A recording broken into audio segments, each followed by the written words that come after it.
સુરતમાં નાણાં મુદ્દે ફાઇનાન્સની ઝરા જાહેર હત્યા કરાતા ચકચાર મચી જવા પામી છે તો હત્યારાને ગણતરીના કલાકોમાં જ પોલીસે ઝડપી પાડી સળિયા પાછળ ધકેલી દીધો હતો। રાત્રિના સમયે હત્યાને લઈ આખા વિસ્તારમાં ચકચાર મચી ગઈ હતી। સુરતમાં હત્યાની ઘટના બની હતી, જેમાં મેદરપુરા મોતી ટોકીઝ પાણીની ટાંકી 4 રસ્તા પાસે શુક્રવારે રાત્રે 9:50 કલાકના અરસામાં પતંગની ખરીદી કરવા ગયેલા કેબલના ધંધાર્થી અને ફાઇનાન્સર એવા પિયુષ રાણાની 1.5 લાખ રૂપિયાની લેતી દેતીમાં બેગમપુરાના વિવેક ચેવલીએ છરાતી બગલની નીચે ભાગે ઘા ઝીંકી એક ઝાટકે મોતને ઘાટ ઉતારી દીધો છે। હત્યારાએ મહિને 10% વ્યાજે રૂપિયા લીધા હતા। હત્યારો ફાઇનાન્સરને વ્યાજ આપતો હતો, પરંતુ મુદ્દત જમા કરાવતો ન હોવાથી ઝઘડા થતા હોવાનું સામે આવ્યું છે। તો બીજી તરફ હત્યાની ઘટના બન્યાના ગણતરીના કલાકોમાં જ મેદરપુરા પોલીસે હત્યારા વિવેક ચેવલીને ઝડપી પાડી સળિયા પાછળ ધકેલી દીધો હતો। ફરિયાદી ભાવેશભાઈ ઉર્ફે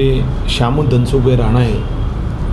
રાત્રિના જે ફરિયાદ પોતાની ફરિયાદ હકીકત જાહેર કરેલ છે તે મુજબ તેઓ તથા તેમના મિત્ર મિતેશ અને તેમનો બીજો સંબંધી પિયુષ ત્રણેય જણાઓ દોરી રંગાવવા માટે જતા હતા, ત્યારે ગોપીપુરા ગયેલા ત્યારે તેનો ભાઈ જે આ ગામે મૃતક છે તે મૃતકે તેને ફોન કરેલો અને જણાવેલ કે વિકી ચેવલી પાસેથી જે પૈસા લેવાના છે તે પૈસા તમે લેતા આવજો, જેથી આ ત્રણેય જણાઓ વિકી ચેવલી પાણીની ટાંકી પાસે હાજર હોય અને ત્યાં આગળ પોતે ચિકન ખાતો હોય તે વખતે આણે ઉઘરાણી કરતાં તેની સાથે ગાળાગાળી કરી અને અસભ્ય વર્તન કરેલું હોય, જેથી ફરિયાદીએ તેના ભાઈને ફોન કરી અને જાણ કરતાં તેણે એવું જણાવેલું કે તમે ત્યાં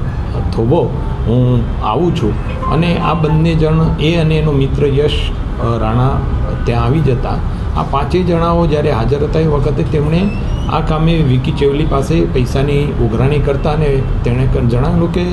મારા ભાઈ સાથે કેમ જીભાજોડી કરી અને ગાળાગાળી કરે છે, જેથી એકદમ ઉશ્કેરાઈ જઈ વિકી ચેવલી તરત જ એમ બોલેલો કે તમે અહીંયા ઊભા રહો, હું આવું છું એમ કરી અને પાણીની ટાંકીની જસ્ટ પાછળના જ ભાગે પોતે રહેણાંક મકાન ધરાવતો હોય ત્યાં રહેણાંક મકાનમાંથી એક છરો લઈ અને આવી અને ફરિયાદીને કંઈ સમજે એ પહેલાં તેણે મૃતકના ડાબી બાજુના બગલના ભાગે મારી દીધેલ અને મૃતક ત્યાં જ ફસડાઈ પડે અને હોસ્પિટલાઇઝ કરતાં જેને ડૉક્ટરશ્રીએ મૃત જાહેર કરતાં આ મુજબની ઘટના ઘટેલી હતી। આરોપી ત્યારબાદ તાત્કાલિક પોતાનો ફોન સ્વિચ ઓફ કરી અને ભાગી ગયેલો હોય, જેથી સર્વેલન્સના કર્મચારીઓ, ચોકીના કર્મચારીઓ દ્વારા બસ સ્ટેશન, રેલવે સ્ટેશન, તેના રહેણાંક મકાન, ગોલવાડ એરિયામાં, રુસ્તમપુરા એરિયામાં અલગ અલગ જગ્યાએ ટીમો મોકલી અને તપાસ કરાવેલી અને હ્યુમન સોર્સિસ અને ટેકનિકલ સોર્સિસનો ઉપયોગ કરેલો, જેમાં આરોપી ગોડાદરા બાજુ હોવાની ચોક્કસ માહિતી મળતા સર્વેલન્સ સ્ટાફના હેડ કોન્સ્ટેબલ દિલીપભાઈ અને એમની સાથે 2 પોલીસ કર્મચારીઓ સાથે આરોપીને ગોડાદરાની અને પૂણા વચ્ચે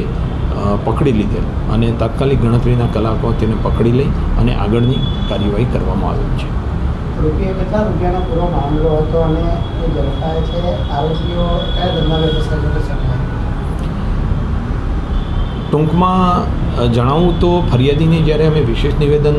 લીધેલું તો ફરિયાદીએ પોતે 3000 રૂપિયા એનો મૃતક ભાઈ માગતો હોવાની હકીકત જાહેર કરેલ છે, એટલે